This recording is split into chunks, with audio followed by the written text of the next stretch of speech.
Danke, Gary.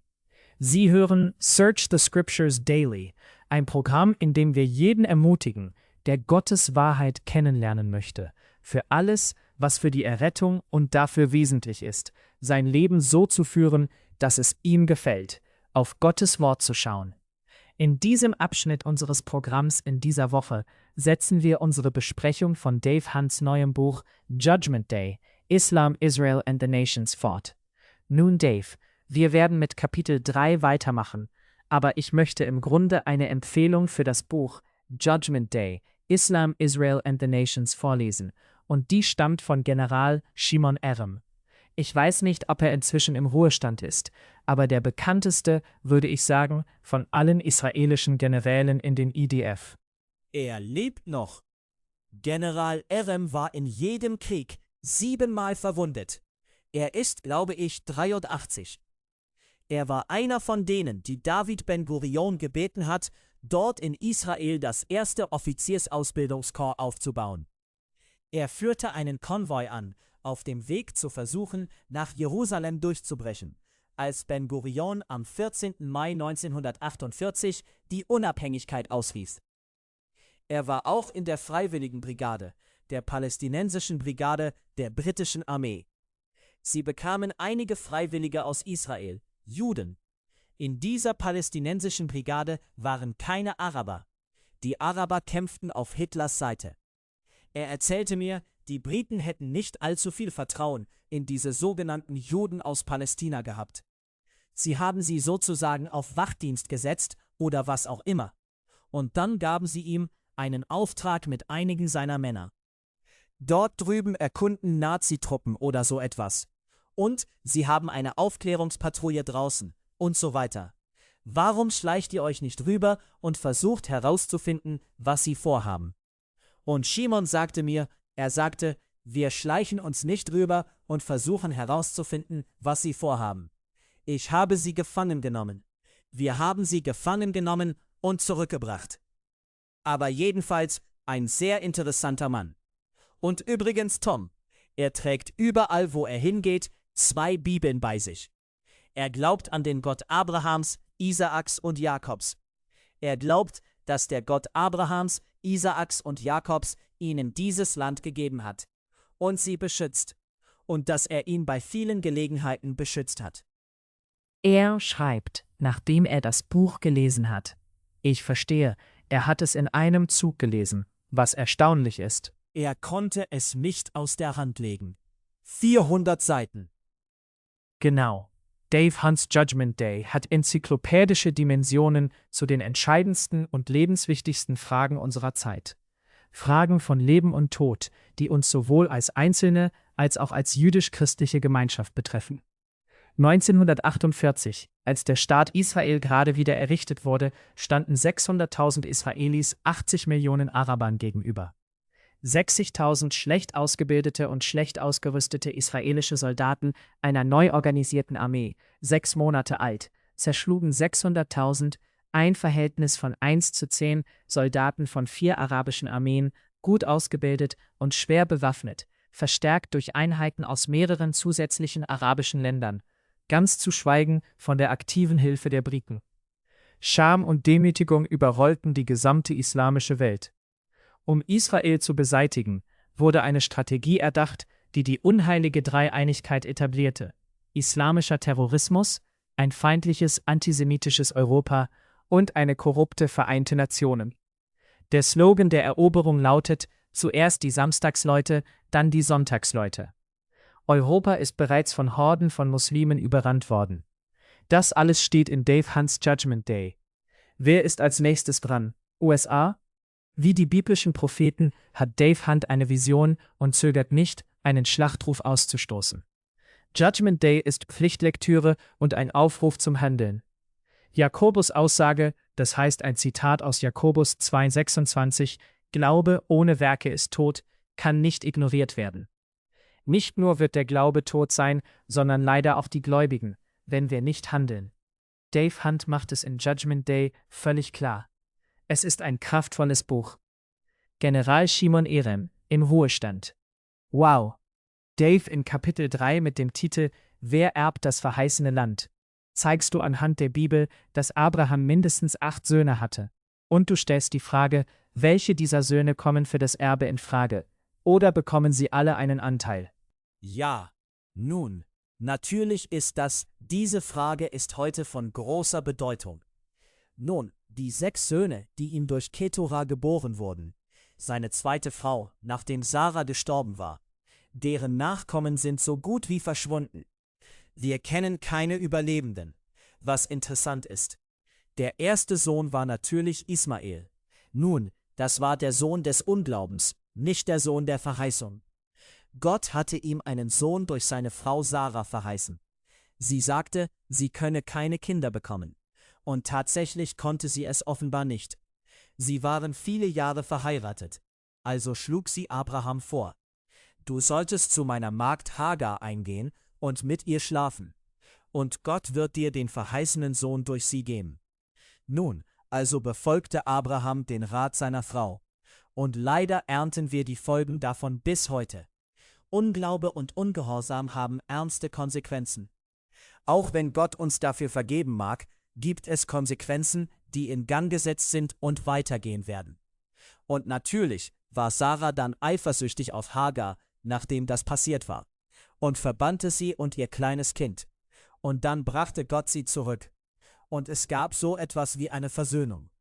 Und Ismael war ein kleiner Junge.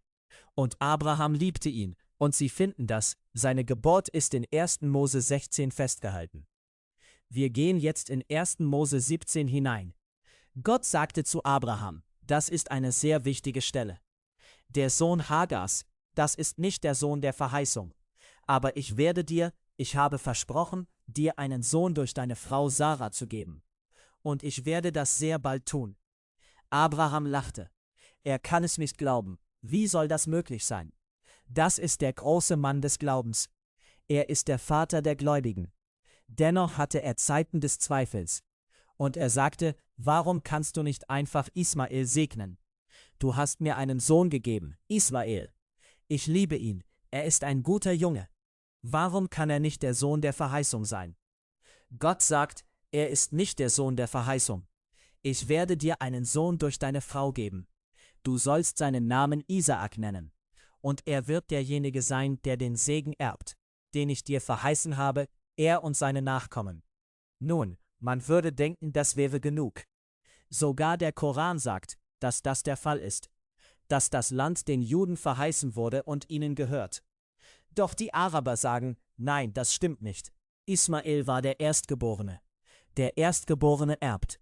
Okay, also gehen wir jetzt zurück zu 1. Mose 15, wo Gott weiter definiert, wer die Nachkommen sein werden, die dieses Land erben. Er sagt, sie werden 400 Jahre lang Sklaven in einem fremden Land sein. In 400 Jahren werde ich sie in das verheißene Land bringen, das Land Kanaan. Das ist den Juden passiert. Den Arabern ist es nicht passiert. Die Nachkommen Ismaels waren nie irgendwo Sklaven. Tatsächlich begannen sie untereinander zu heiraten. Sie heirateten mit den Edomitern und mit den Midianitern und mit den Hethitern und verschiedenen anderen. Also sind die Araber heute keine reine Abstammungslinie von Ismael. Dennoch muss viel ismaelitisches Blut in ihnen sein. Also geben wir ihnen zugute, dass sie Nachkommen Ismaels sind. Was der Grund ist, warum du gesagt hast, dass Abraham, indem er Sarahs Rat befolgte. Richtig. Probleme weit in der Zukunft geschaffen hat. Für uns heute, okay? Also wissen wir, dass die Juden das auserwählte Volk sind. Sie sind diejenigen, die das Land erben, weil sie 400 Jahre lang Sklaven in Ägypten waren. Dann wurden sie in großer Zahl in das Land Kanaan gebracht. Die Nachkommen Ismaels, sie zogen hinunter nach Arabien. Obwohl eine nomadische Gruppe von Menschen sich untereinander verheiratete, wurden sie dennoch als die Araber identifiziert. Dave, du sagst hier einige Dinge, bei denen, ich denke, unser Publikum braucht wirklich einige Belege. Als du gesagt hast, dass der Koran die Idee unterstützt, dass die Israeliten das auserwählte Volk sind und dass es ihr Land ist, sagen die Leute, was, wie kann das sein, dann müsste das Problem doch gelöst sein. Lass mich einige Verse aus dem Koran vorlesen. Das ist Sure 5,70. Da heißt es, wir schlossen einst einen Bund mit den Kindern Israels. Tom, lass mich unterbrechen. Es ist interessant. Warum sagt Allah wir? Natürlich sagt der Gott der Bibel wir, weil der Gott der Bibel ein dreieiniges Wesen ist. Vater, Sohn und Heiliger Geist. Aber durch den ganzen Koran hindurch, und ich glaube nicht, dass es nur redaktionell ist. Ich denke, Mohammed muss das aus der Bibel oder natürlich war er angeblich Analphabet, aber von Christen aufgegriffen haben. Aber jedenfalls, mach weiter. Richtig, und das ist ein guter Punkt für unsere Zuhörer. Wenn es mit wir beginnt, dann soll das angeblich Allah sein, der spricht. Und, sehen Sie, in 1. Mose 1 sagt Gott, lasst uns Menschen machen nach unserem Bild. Richtig. Also das ist Sure 5,70. Sure 10, 91, 94. Da heißt es, wir, das heißt Allah spricht, führten die Kinder Israels über das Rote Meer, und Pharao mit seinem Heer verfolgte sie, und wir wiesen den Kindern Israels wahrlich eine feste Wohnstätte zu. Weiter, Pharao wollte sie aus dem Land vertreiben, aber wir ertränkten ihn und wählten mit ihm und denen, die mit ihm waren, im Roten Meer allesamt aus. Und wir sagten zu den Kindern Israels, wohnt im Land. Und das ist Sure 17, 103, 104. Wir erretteten die Kinder Israels vor Pharao, wir erwählten sie absichtlich über alle Geschöpfe. Sure 44, 30 bis 32. Wir begünstigten sie über alle Völker. Sure 45, 16. Gedenkt Allahs Gunst euch gegenüber. Er gab euch, was er keinem anderen seiner Geschöpfe gab. O mein Volk, geht in das heilige Land, das Allah für euch bestimmt hat. Sure 95, 20, 21. Ziemlich klar im Koran. Allerdings, Nun, in den frühen Teilen, wichtig. Aber wie erklären Sie das weg, Tom? Ich weiß es nicht. Aber natürlich widersprechen sie sich. Sie widersprechen einander. Sie geben vor, Palästinenser zu sein. Lass mich darauf für eine Minute zurückkommen. Die sogenannten Palästinenser heute. Es gibt einen Streit um das Land zwischen Palästinensern, so nennen sie sich. Und das ist nicht, wer sie sind. Es ist nicht wahr. Die Welt akzeptiert es. Und den Juden. Die Juden können sich zu diesem Land zurückverfolgen. 4000 Jahre zurück. Bis zu Abraham, Isaak und Jakob, okay? Aber die sogenannten Palästinenser können das nicht. Es sind Araber, in Ordnung? Nun, sie behaupten, von den ursprünglichen Palästinensern abzustammen und dass die Juden als Spätankömmlinge hereingekommen sind und ihr Land besetzt haben. Nun, erstens gab es keine ursprünglichen Palästinenser. Es war nicht das Land Palästina, es war das Land Kanaan. Das kann man durch die Geschichte verfolgen, wenn es jemandem wichtig ist, das zu überprüfen. Es wurde erst 135 nach Christus Palästina genannt, als die Römer aus Zorn Israel in Provincia Syria Palästina umbenannten, okay? Außerdem behaupten die Araber einerseits, von Ismael abzustammen, und gleichzeitig behaupten sie, von den ursprünglichen Palästinensern abzustammen. Nun, wer war Ismael? Sein Vater war aus Ur in Chaldea, seine Mutter war eine Ägypterin. Nun, wie wird man ein ursprünglicher Palästinenser? Natürlich gab es kein solches Volk, aber jedenfalls ein ursprünglicher Kanaaniter überhaupt, wenn dein Vater aus Ur in Chaldea ist und deine Mutter aus Ägypten und sie in das Land Kanaan kamen, lange nachdem es von diesen Leuten besiedelt worden war. Okay? Also schon auf den ersten Blick ist es eine Lüge, es ist ein Betrug, und doch akzeptiert die Welt es. Nun, wie wissen wir, dass die Juden diejenigen sind, die wie Gott Abraham verheißen hat? Deine Nachkommen, die dieses Land erben werden 400 Jahre lang Sklaven in einem fremden Land sein. Dann werde ich sie befreien und ich werde sie in dieses Land bringen, gemeinsam, in 400 Jahren. Nun, natürlich ist das den Juden passiert, das wissen wir aus der Geschichte. Aber jedenfalls, das ist sehr alte Geschichte. Also gab Gott ihnen ein Zeichen. Tom, ich liebe die Bibel einfach. Sie ist fantastisch. Man kommt nicht daran vorbei. Er gab ihnen das Passa, das sie halten sollten. Lass mich nur ein paar dieser Verse lesen. denn das ist ein sehr, sehr starker Beweis, und Gott wollte, dass es ein Beleg ist. Er hat es als Beleg hinterlassen. Also, hier ist, was Gott sagt. 2. Mose 12,14. Gott sagte, und dieser Tag soll euch zum Gedächtnis sein. Und ihr sollt ihn dem Herrn als Fest feiern durch eure Generationen. Als ewige Ordnung sollt ihr ihn feiern. Nun, wir haben in der Vergangenheit darüber gesprochen. Es ist eine erstaunliche Prophezeiung, dass die Juden das Passa immer weiter feiern werden. Und wir haben über einige andere Dinge gesprochen, wie heilige Feuer der Göttin Vesta und zoroastrische Feuer in Persien, von denen ihre Propheten sagten, sie würden niemals ausgehen, die ausgegangen sind. Aber Gott sagt, ihr sollt das Passa für immer halten. Sie halten es bis heute. Wer hält es? Die Juden. Die Araber halten das Passa nicht. Die sogenannten Palästinenser halten das Passa nicht. Also war dies das Zeichen, das Gott gab, als er diese Menschen aus jenem Land herausführte, um sie in das verheißene Land zu bringen. Nun, ein wenig weiter unten. Ich liebe es einfach, sagt er, 2. Mose 12,26. Und es soll geschehen, wenn eure Kinder zu euch sagen, was bedeutet euch dieser Dienst? Warum tun wir das? Dann sollt ihr sagen, es ist das Passaopfer des Herrn, der an den Häusern der Kinder Israels in Ägypten vorüberging, als er die Ägypter schlug und unsere Häuser errettete, und das Volk neigte das Haupt und betete an. Also sollte dies für immer als Beweis, als Zeichen gehalten werden. Nun, wir haben in der Vergangenheit kurz darüber gesprochen, Tom, aber lass mich es einfach noch einmal durchgehen.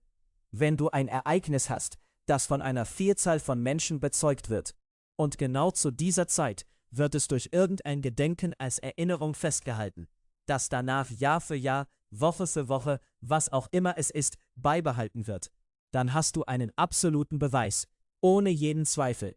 Es würde in jedem Gericht bestehen. Dave, was ist, wenn jemand da draußen sagt, ja, aber warte mal, was ist mit dem Weihnachtsmann und Weihnachten? Wir haben eine Tradition. Das machen wir doch schon ewig.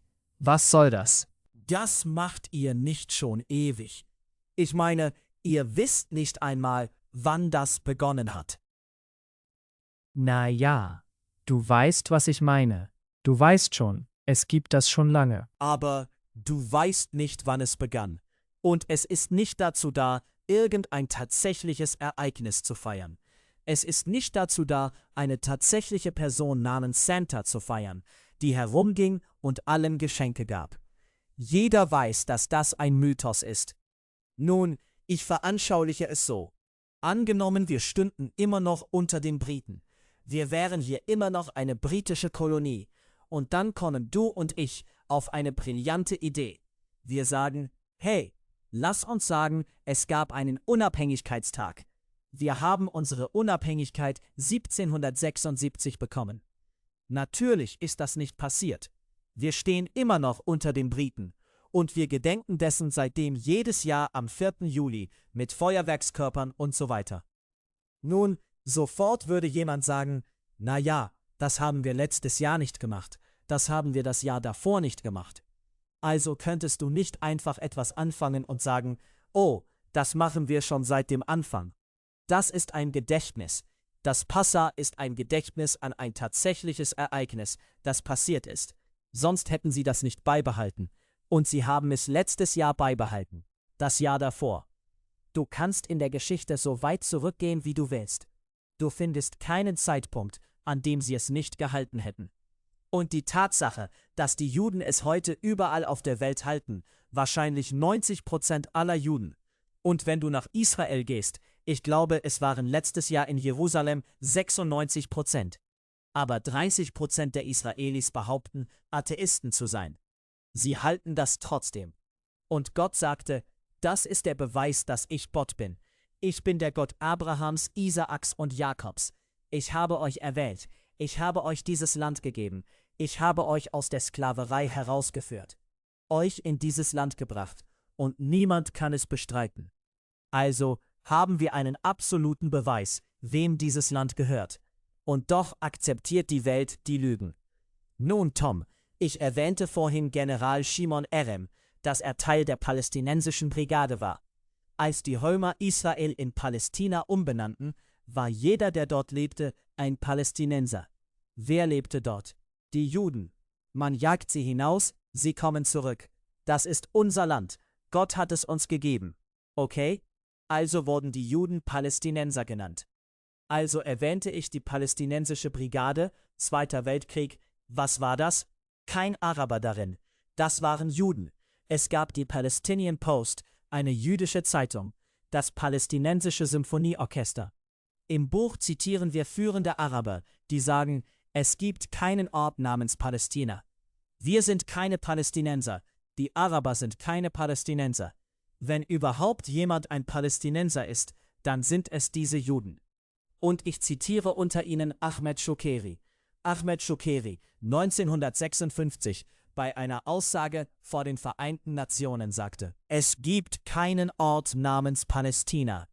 Die Juden sind Palästinenser, wir sind keine Palästinenser. Das ist 1956.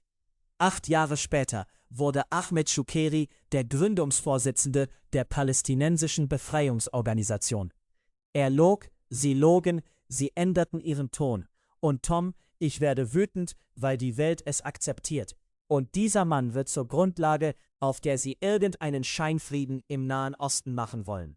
Wenn Sie gerade erst eingeschaltet haben, wir gehen Dave Hunts Buch Judgment Day, Islam, Israel and the Nations durch.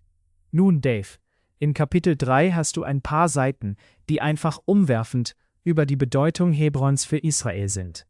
Die Leute denken nicht darüber nach.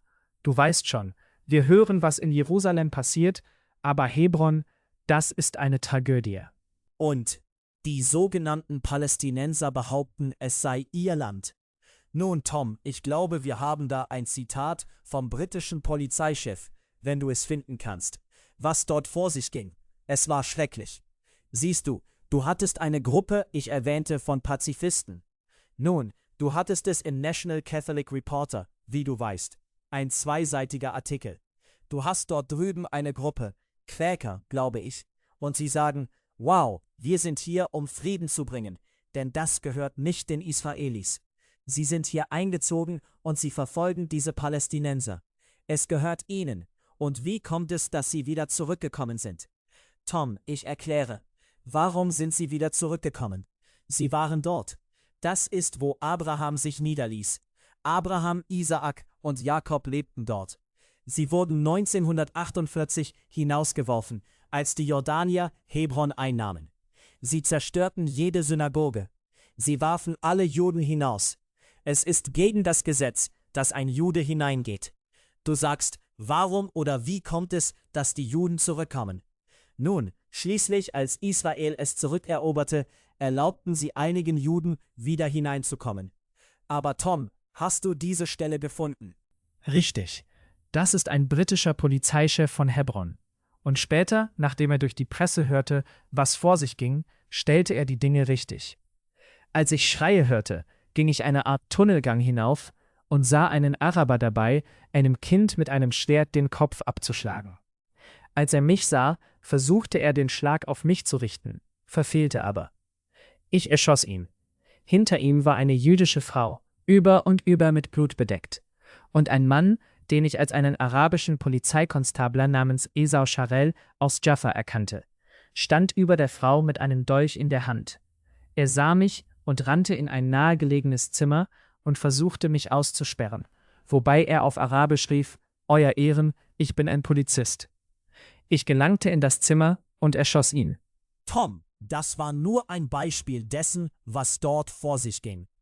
Es gab Abschlachtungen von Juden, Massaker. Sie wurden hinausgejagt. Das ist ihr Land. Und heute ziehen Leute ein und sagen, oh, wie schrecklich, was die Juden getan haben. Sie haben Besitz von diesem palästinensischen Land ergriffen. Sie werfen die Palästinenser hinaus. Tom, ein Teil des Grundes, warum ich dieses Buch geschrieben habe, ist, die Dinge richtig zu stellen. Dave, wir kommen nächste Woche darauf zurück. Hebron ist, wie ich sagte, einfach eine Farce der Gerechtigkeit. Und ich denke, wir müssen nächste Woche darauf zurückkommen.